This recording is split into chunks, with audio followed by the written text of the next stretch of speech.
Welcome to the information session for potential applicants to the competition for projects to provide innovative technology-based approaches for assessing children with disabilities. This competition falls under the Educational Technology, Media, and Materials for Individuals with Disabilities Program, which is the discretionary grant program managed by the Office of Special Education Programs. This information session will provide you with information about applying for this grant opportunity that was posted in the Federal Register on Thursday, March 3rd, 2022. I'm Rebecca Sheffield, a project officer at OSEP. Today, I will provide interested applicants with information regarding this grant competition. The assistance listing number, previously called the Catalog of Federal Domestic Assistance Number, or CFDA, is 84.327V. I would like to go over some caveats before we begin this webinar. First, the intent of this presentation is to provide guidance only, and the information contained in this webinar provides a general summary of the information contained in the notice inviting applications and the application package. Therefore, it's important that all prospective applicants read the entire notice, application package, and any additional relevant information. In addition, applicants are encouraged to listen to a more general webinar entitled Applying for Office of Special Education Programs Discretionary Grants for an orientation to the overall application submission process. That webinar can be found at osepideasthatwork.org, the same location that houses the link to this recording. Please be aware of application timelines. The notice inviting applications was published in the Federal Register on March 3rd, 2022. All applications are due on May 2nd, 2022, no later than 11:59 and 59 seconds in the evening. Note that this is Eastern Time and applicants should determine the corresponding time in your time zone. I will discuss the implications of a late submission later in this session. The application package will soon be available on grants.gov. It contains the most comprehensive information on how to apply. In it, you will find a Dear Applicant letter from Larry Wexler, Director of OSEP's Research to Practice Division. The package includes important information about the submission procedures using the grants.gov system. The package also contains the detailed selection criteria that will be used to judge the quality of the applications, as well as general information and all required forms. Please read the application package carefully. In the following section, I will go over important information, including the purpose of this priority and eligible applicants. I will also discuss funding levels for the innovative technology-based approaches for assessing children with disabilities competition. The purposes of the Educational Technology, Media, and Materials for Individuals with Disabilities program are to improve results for children with disabilities by 1. Promoting the development, demonstration, and use of technology. 2. Supporting educational activities designed to be of educational value in the classroom. 3. Providing support for captioning and video description that is appropriate for use in the classroom. And 4. Providing accessible educational materials, or AEM, to children with disabilities in a timely manner. The purpose of this priority is to fund 2 cooperative agreements to establish and operate projects on innovative technology-based approaches for assessing children with disabilities, or projects. We are excited about this priority and the opportunity to fund projects which will develop the knowledge base and disseminate information about technology-based approaches to assessment for children with disabilities. Through these agreements, the department seeks to increase equitable access to high-quality assessments and build greater flexibility within assessment approaches to respond to changing environments and technology.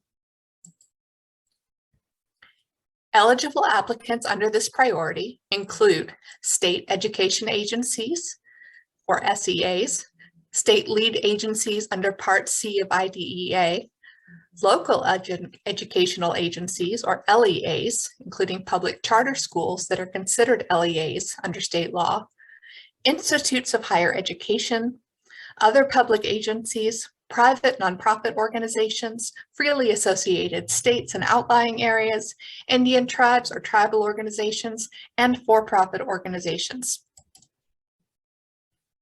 Applications for this priority will be accepted under two focus areas. Focus Area A is for innovative technology-based approaches for assessing infants, toddlers, and preschool-age children with disabilities. Focus Area B is for innovative technology-based approaches for assessing school-age children with disabilities.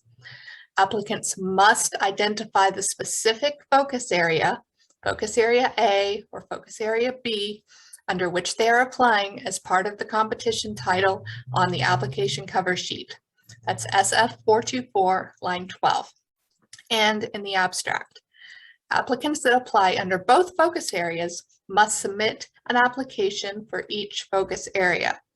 Please note that OSEP may fund out of rank order high quality applications to ensure that projects are funded in both Focus A and Focus B. We anticipate 2 awards. Each award will not exceed an estimated $500,000 for a single budget period of 12 months, with a total project period of up to 36 months. This program uses an unrestricted indirect cost rate and does not include any program-specific limitation on administrative expenses. All administrative expenses must be reasonable and necessary and conform to cost principles described in Title II of the Code of Federal Regulations, Part 200, Subpart E of the Uniform Guidance.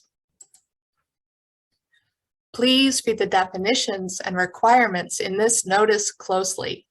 Note the definition of assessment and assessing provided.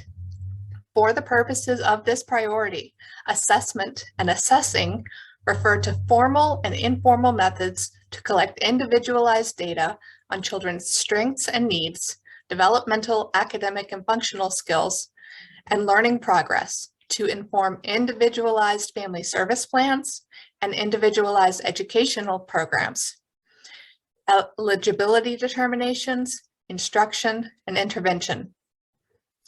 Program-wide or school-wide assessments, such as large-scale state and district-wide assessments or universal screenings, are not within the scope of this priority.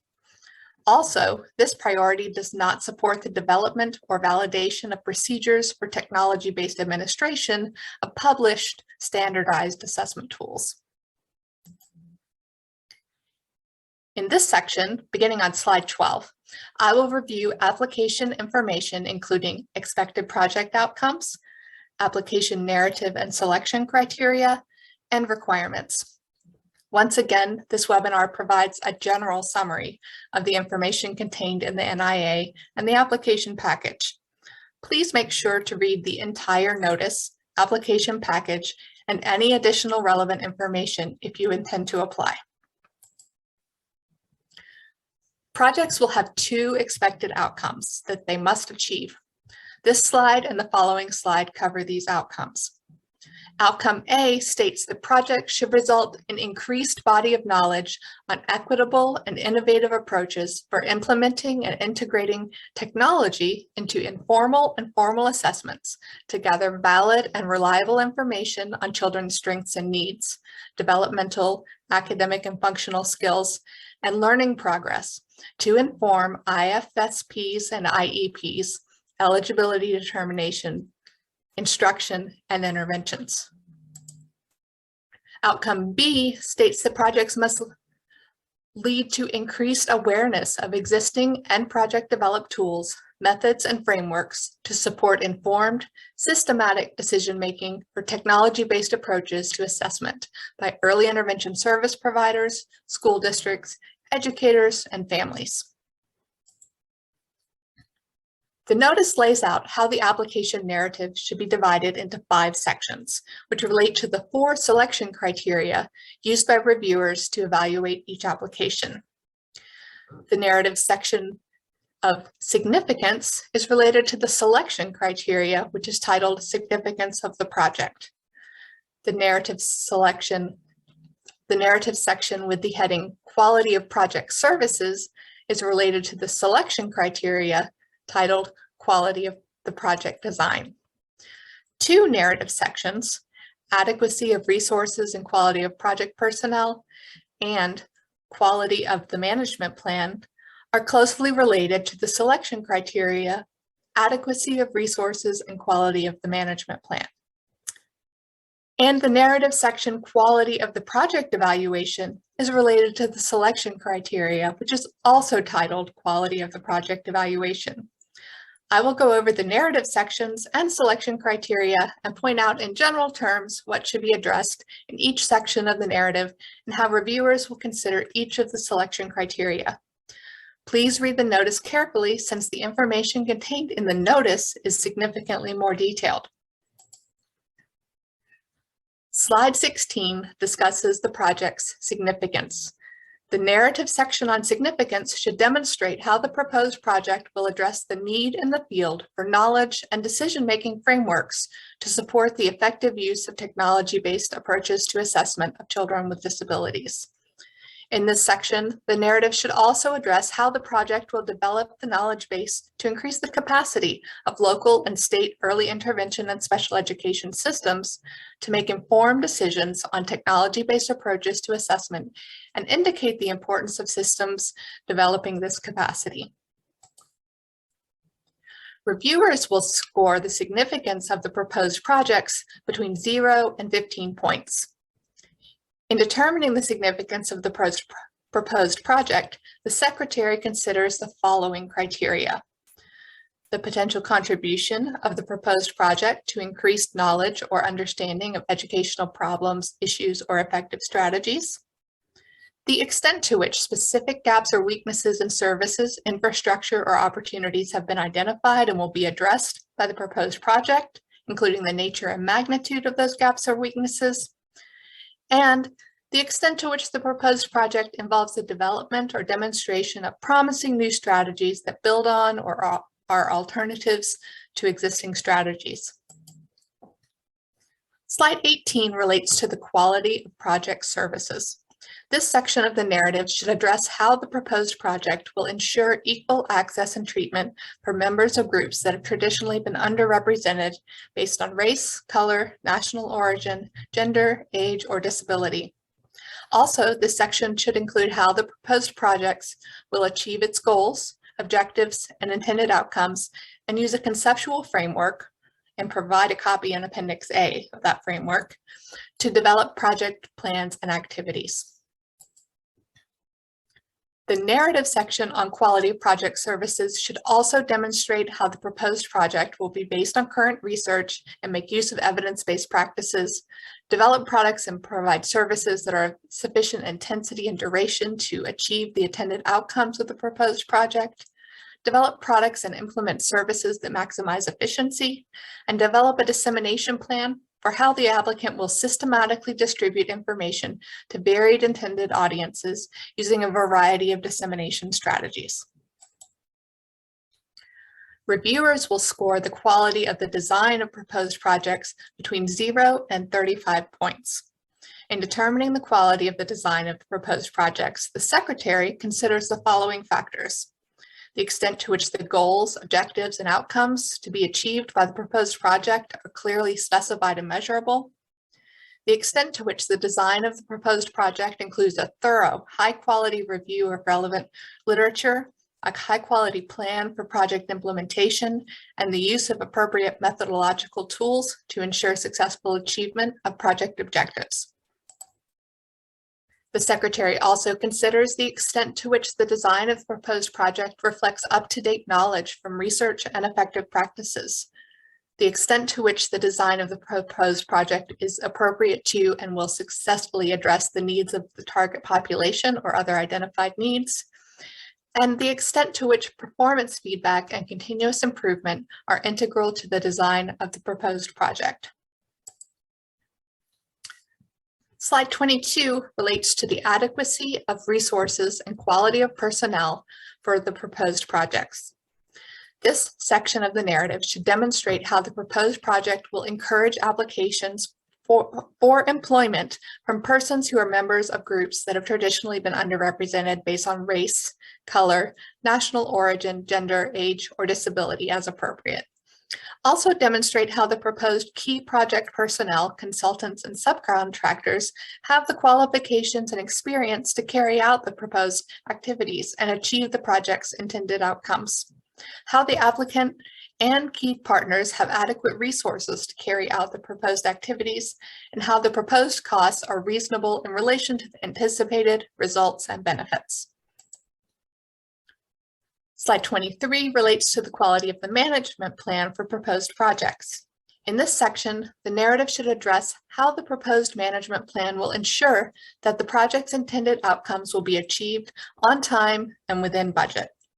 Demonstrate how key project personnel and any consultants and subcontractors will be allocated and how these allocations are appropriate and adequate to achieve the project's intended outcomes, and how the proposed management plan will ensure that the products and services provided are high quality, relevant, and useful to recipients. The quality of management plan section of the narrative should also demonstrate how the proposed project will benefit from a diversity of perspectives, including those of families, educators, technical assistance providers, researchers, and policymakers, among others, in its development and operation.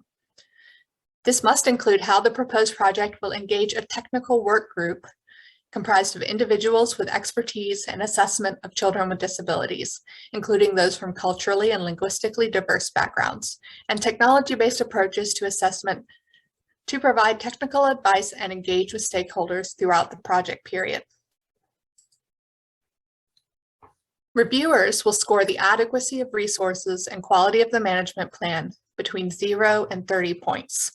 In determining the adequacy of resources and quality of management plan, the Secretary considers the following factors: the adequacy of support, including facilities, equipment, supplies, and other resources from the applicant organization or the lead applicant organization; the relevance and demonstrated commitment of each partner in the proposed project to the implementation and success of the project; the extent to which the time commitment of the project director and principal investigator or other key project personnel are appropriate and adequate to meet the objectives of the proposed project. The Secretary also considers how the applicant will ensure that a diversity of perspectives are brought to bear in the operation of the proposed project, including those of parents, teachers, the business community, a variety of disciplinary and professional fields, recipients or beneficiaries of services, or others as appropriate, and the adequacy of the management plan to achieve the objectives of the proposed project on time and within budget, including clearly defined responsibilities, timelines, and milestones for accomplishing project tasks. Slide 27 relates to the quality of the proposed project's evaluation. This portion of the narrative should include a detailed and complete description of the evaluation activities and measures to be incorporated into the proposed project's research plan and knowledge development activities. This includes formative and summative evaluation questions, including important process and outcome evaluation questions. And the narrative should include a formative evaluation plan to address evaluation questions consistent with the project's logic model, and a summative evaluation plan, including a timeline and staff assignments. Reviewers will score the quality of the project evaluation between 0 and 20 points. In determining the quality of the proposed project evaluation, the Secretary considers the following factors: the extent to which the methods of evaluation are thorough, feasible, and appropriate to the goals, objectives, and outcomes of the proposed project; the extent to which the methods of evaluation will provide performance feedback and permit periodic assessment of progress towards achieving intended outcomes. In determining the quality of proposed project evaluation, the Secretary also considers the extent to which the methods of evaluation provide for examining the effectiveness of project implementation strategies, and the extent to which the methods of evaluation include the use of objective performance measures that are clearly related to the intended outcomes of the project and will produce quantitative and qualitative data to the extent possible. The external reviewers will judge and score the quality of the application using the selection criteria. Each application can receive up to a total of 100 points. As I mentioned on the previous slides, the significance of the project can be scored up to 15 points, quality of project design up to 35 points, adequacy of resources and quality of the management plan section earning up to 30 points, and quality of the project evaluation up to 20 points. The application package contains more details about the narrative requirements and selection criteria. Applicants are strongly encouraged to read these carefully when preparing the application narrative.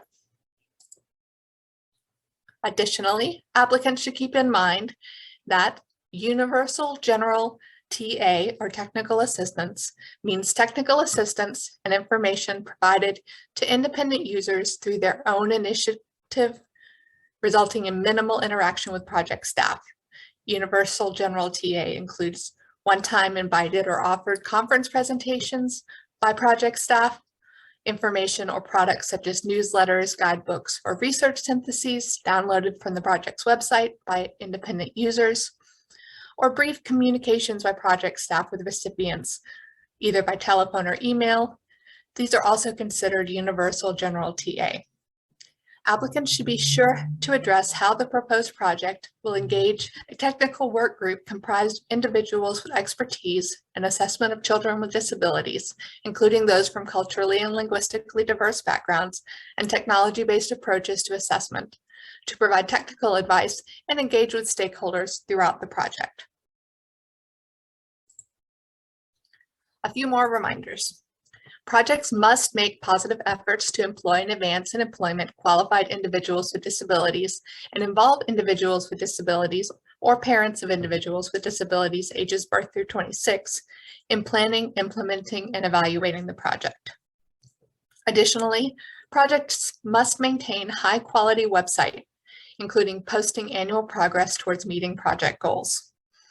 Applicants should plan and budget any necessary funds to support attendance at a virtual kickoff meeting and an in-person project directors meeting, and also include in Appendix A an assurance to assist OSEP with the transfer of pertinent resources and products during the transition to a new award at the end of this award period as appropriate.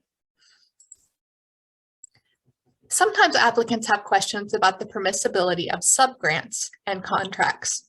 Under this award, a grantee under this competition may not award subgrants to entities to directly carry out project activities described in its application. However, a grantee may contract for supplies, equipment, and/or other services in accordance with the Title II of the Code of Federal Regulations, Part 200. In this section, beginning on slide 34, I'll cover some general information related to submitting an application. Once again, please refer to the notice for additional information. Please note that applications must be submitted electronically in the grants.gov system. See grants.gov submission procedures and tips for applicants, which is included in the application package. We strongly recommend that you do not wait until the last day to submit your application. Grants.gov will put a day and time stamp on your application and then process it after it is fully uploaded. The time it takes to upload an application will vary depending on a number of factors, including the size of the application and the speed of your internet connection. And the time it takes grants.gov to process the application will vary as well. If grants.gov rejects your application, you will need to resubmit successfully to grants.gov before 11:59 and 59 seconds p.m. Eastern Time on the deadline date. If there are reasons why an applicant cannot submit using grants.gov, then the applicant must follow the information contained in the application package. Applications cannot be submitted by email, and they must be submitted prior to the deadline of 11:59 and 59 seconds p.m. on May 2nd. We strongly encourage applicants to submit all narratives and attachments in PDF, read-only, non-modifiable format. In order to make sure that the application is submitted on time and correctly, please register as early as possible in grants.gov and start the application process. Do not wait until you have the application ready to register. Grants.gov will create a workspace for applicants to submit the pieces of the application over time. If you are already registered in the system for award management, make sure your registration is current. Submit early, a day or more in advance if possible. Should there be any problems with the grants.gov system, submitting early will allow you time to correct the problem and resubmit before the deadline. Verify that your submission is okay. Grants.gov will send applicants notification that the submission was on time and validated. So applicants should make sure that they receive that confirmation and not just assume that the submission was okay. On slide 37, we have some additional advice for submitting an application. Pay attention to the maximum funding levels for this grant, as contained in the notice. Awards will not be made for amounts higher than the published amounts. Following the recommended organization, page limit, spacing, and font size to facilitate the application review process, an applicant should strongly consider following the recommendations. PDF files make it easier for the system to put together different parts of the application into one application for reviewers. This will make it easier for reviewers to read and follow. The grants.gov submission procedures and tips for applicants in the application package can be extremely helpful for submitting the application in grants.gov. Please note that if for any reason an application is submitted more than once and validated more than once, the last application submitted will be considered, and previous applications will be considered duplicates and therefore ineligible. There are two additional reasons why an application may not be eligible. First, all applications received after the published deadline will not be eligible for funding. Second, applications that do not address the priority will also not be eligible for funding. For example, an application proposing to build a school or purchase equipment for a classroom, or establish an after-school program or provide tutoring services for children with disabilities would not be eligible, since that is not the purpose of this priority. Once again, the purpose of this priority is to fund 2 cooperative agreements to establish and operate projects on innovative technology-based approaches for assessing children with disabilities. We look forward to the important work these projects will do to increase equitable access to high-quality assessment and build greater flexibility within assessment approaches to respond to changing environments and technology. Thank you so much for reviewing this webinar. As I mentioned at the beginning, the webinar covered highlights of what's contained in the application package and priority. If you have additional questions, please contact me, preferably by email at rebecca.sheffield@ed.gov. That's rebecca.sheffield@ed.gov. You can also contact me by phone at area code 202-245-6725. Have a wonderful day.